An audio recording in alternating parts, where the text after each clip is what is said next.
आई cube कमर, चांद के मदार में पहुंचने वाले पाकिस्तानी सैटेलाइट से पहली तस्वीर मौसूल। चांद के मदार पर भेजे जाने वाले पाकिस्तान के पहले सैटेलाइट आई क्यूब कमर से पहली तस्वीर मौसूल हो गई है। पाकिस्तान का सैटेलाइट आई क्यूब कमर चीन के खलाई मिशन के साथ 2 रोज कबल चांद के मदार में दाखिल हुआ था और आज जुमा के रोज सपारकों को तस्वीर मौसूल हुई है। रफा ऑपरेशन, अमेरिका ने इसराइल को हथियारों की फराहमी रोक दी। इसराइल ने हाल ही में गजा के जुनूबी हिस्से रफा में ऑपरेशन का आगाज किया है, जहां लगभग 13 लाख फलस्तीनी पनाह लिए हुए हैं। अमरीकी इंतबा के बावजूद रफा में कार्रवाई के बाद वाशिंगटन ने इसराइल को हथियारों की मुंतकिली रोक दी है। स्पेन, आयरलैंड समेत यूरोपीय यूनियन के मजीद मुल्कों का फलस्तीनी रियासत को तस्लीम करने का इंदिया। उनका ये बयान अक़वाम मुत्तहिदा में फलस्तीनियों के मुकम्मल रुकन बनने के लिए जुमे को होने वाली मुतवक्के वोटिंग से कबल सामने आया है। वाज़ेह रहे कि स्पेन के वजीर आज़म पेड्रो सांचेज़ ने मार्च में कहा था कि स्पेन और आयरलैंड ने स्लोवेनिया और माल्टा के साथ मिलकर इसराइल के साथ साथ फलस्तीनी रियासत को तस्लीम करने के लिए पहला कदम उठाने पर इत्तेफाक किया है और वो 2 रियासती हल को देरपा अमन के लिए जरूरी समझते हैं। खबर रसा इदारे राइटर्स के मुताबिक बोरेल ने एक हिस्पानवी रेडियो स्टेशन को बताया कि यूरोप के उन मुल्कों का फलस्तीनी रियासत को तस्लीम करना सियासी नौयत का एक अलामती अमल है। नेशनल कॉन्फ्रेंस के सदर और साबिक वजीर आला फारूक अब्दुल्ला इंतखाबी जलसों में अपनी तकरीरों के दौरान बार बार पाकिस्तान और भारत के दरमियान मुज़ाकरात की बहाली को जम्मू और कश्मीर में दायमी अमन के क़याम के लिए नागुज़ीर करार दे रहे हैं। उन्होंने एक हालिया इंतखाबी रैली के दौरान तुफैल होशियारपुरी के मशहूर हरबी नगमे ये मर्द मुजाहिद जाग जरा का ये शेर, ये मर्द मुजाहिद जाग जरा अब वतन शहादत है, बुलंद आवाज में पढ़कर सबको हैरत में डाल दिया। सहाफी और माहिरीन अफगानिस्तान इंटरनेशनल टीवी के साथ ताउन न करे। तालिबान कंट्रोल वाली वजारत इत्तलात व सकाफत के एक तर्जुमान ने इल्जाम लगाया कि मज़कूरा चैनल सहाफत के पेशे और इखलाकी और कानूनी हुदूदों की यूद और ज़ाब्तों की खिलाफ वर्जियां कर रहा। वजारत के तर्जुमान हबीब गफरान ने कहा कि मीडिया की खिलाफ वर्जियों पर नजर रखने वाला कमीशन चाहता है कि अफगानिस्तान के अंदर तमाम सहाफी और माहिरीन मीडिया के इस स्टेशन के साथ अपना ताउन रोक दें। तर्जुमान का कहना था कि बुध के रोज होने वाले कमीशन के इजलास में इस मीडिया ग्रुप के मुबाहसों में हिस्सा लेने और उसकी नशरियात की अवामी मकामात पर सहूलत पर पाबंदी लगाने का फैसला किया गया। मासूम बनने वाले असल जिम्मेदारों को हिसाब देना पड़ेगा। आर्मी चीफ पाक फौज के सरबराह जनरल सैयद आसिम मुनीर ने कहा है कि सानिहा 9 मई में मुलव्वस अनासिर अब डिजिटल टूरिज्म के जरिए मुसल्लह अफवाज और पाकिस्तानी अवाम के दरमियान तफरीक पैदा करने की भरपूर कोशिश कर रहे हैं, मगर कौम की हिमायत से इन तमाम कुव्वतों के अज़ाइम को नाकाम बनाया जाएगा। पाक फौज के शोबा ताल्लुकात आम्मा ISPR की जानिब से जारी एलामिया के मुताबिक army chief general Syed Asim Munir ने जुमेरात को लाहौर दुरन का दौरा किया। आर्मी चीफ ने यादगार शोहदा पर फूल चढ़ाए और मादर वतन के लिए जाने कुर्बान करने वाले शोहदा को खराज अकीदत पेश किया।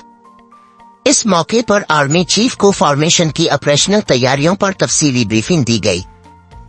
बुशर बीबी को कैद तन्हाई में रखकर सजा मजीद सख्त बना दी। इस्लामाबाद हाई कोर्ट मियां गिल हसन औरंगजेब ने बुशरा बीबी की सब जेल से अडियाला जेल मुंतकिल करने की दरखास्त मंजूर करने का 15 सफ़हात पर मुश्तमिल तहरीरी फैसला जारी किया है, जिसमें कहा गया है कि हेड पिटिशनर चाहती हैं कि उन्हें जेल में रखा जाए ताकि उनकी तन्हाई दूर हो।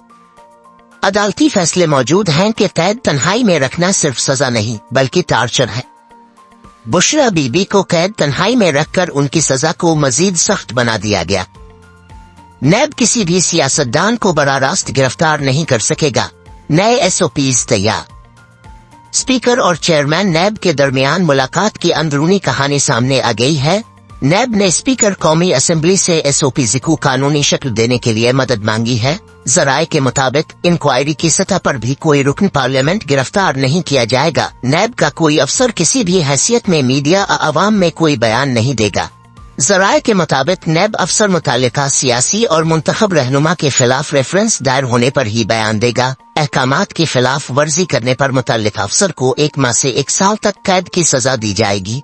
अफसर को 10 लाख रुपए जुर्माना भी किया जाएगा। जराये के मुताबिक सिर्फ शिकायत और इल्जामात पर रुकन पार्लियामेंट को गिरफ्तार नहीं किया जाएगा और रुकन पार्लियामेंट के खिलाफ शिकायत आने पर स्पीकर कौमी असेंबली और चेयरमैन सेनेट को आगाह किया जाएगा। सिर्फ इल्जामात पर किसी रुकन पार्लियामेंट या सियासतदान को इंतकाम का निशाना नहीं बनाया जाएगा और इस हवाले से नैब एक जामे पॉलिसी भी तैयार कर रहा है और इस पॉलिसी पर चेयरमैन सेनेट और स्पीकर से मशावरत की गई। जराए के मुताबिक सिर्फ शिकायत और इल्जामात पर रुकन पार्लियामेंट को गिरफ्तार नहीं किया जाएगा और रुकन पार्लियामेंट के खिलाफ शिकायत आने पर स्पीकर कौमी असेंबली और चेयरमैन सेनेट को आगाह किया जाएगा। इस्लामाबाद में रोटी की कीमत 16 रुपए, नान की 20 रुपए है। डिप्टी कमिश्नर इरफान मेमन का कहना है इस वक्त इस्लामाबाद में रोटी की कीमत 16 रुपए, नान की 20 रुपए है। इस्लामाबाद हाई कोर्ट के अहकामात के मुताबिक कल 12 बजे एसोसिएशन को दोबारा मिलेंगे। अदालती अहकामात के तहत एसोसिएशन के सामने 16 रुपए के हिसाब से रोटी की मुनाफा कैलकुलेशन दोबारा रखी जाएंगी। एक राय है कि पंजाब में किराए कम है इसलिए वहाँ कीमत कम, लेकिन इस्लामाबाद में नहीं हो सकती। पंजाब के कई अजला में कीमतें 12 रुपए, कहीं 13, कहीं 15 रुपए। डीसी ने मजीद कहा इस्लामाबाद का भी 70% से ज्यादा एरिया तो रूरल है। फैज आबाद से रुवात तक रूरल एरिया है। रावलपिंडी में बैंक रोल और कंटोनमेंट उन रूरल एरियाज से बेहतर है, लेकिन कीमत वही है। कीमतियों का तयन ये तमाम चीजें देखते हुए किया गया था। अदालती अहकामात के तहत मुलाकात तो होगी, लेकिन कानून के मुताबिक एक्शन जारी रहेंगे। रवां साल पाकिस्तान की माशी तरक्की 2% रहने का इम्कान। IMF international monetary funds IMF की रिपोर्ट में कहा गया है कि पाकिस्तान में इस साल औसत महंगाई 24.8% और अगले साल 12.7% होने की तवक्को है। IMF के मुताबिक इस साल बेरोजगारी 8% और अगले साल 7.5% पर आने का इम्कान है। इस साल माली खसारा 7.5% और अगले साल GDP के 7.4% तक रहने की तवक्को है। खैबर पख्तूनख्वा के लोगों को चूर कहना बर्दाश्त नहीं करूंगा। अली अमीन गंडापुर ने काबीना इजलास के बाद प्रेस कॉन्फ्रेंस में वफाक को वार्निंग देते हुए कहा कि इंतहाई कदम उठाने पर मजबूर न किया जाए। सूबे में लोड शेडिंग बर्दाश्त नहीं, सूबे के हुकूक और वाजिबात नहीं दिए तो तहरीक चलाएंगे। वजीर आला खैबर पख्तूनख्वा ने कहा कि हमारे लोगों को महंगी बिजली दी जा रही है। हमारे 1510 अरब रुपए वफाक ने देने हैं। सूबे के अवाम अमन व अमान की सूरत हाल की वजह से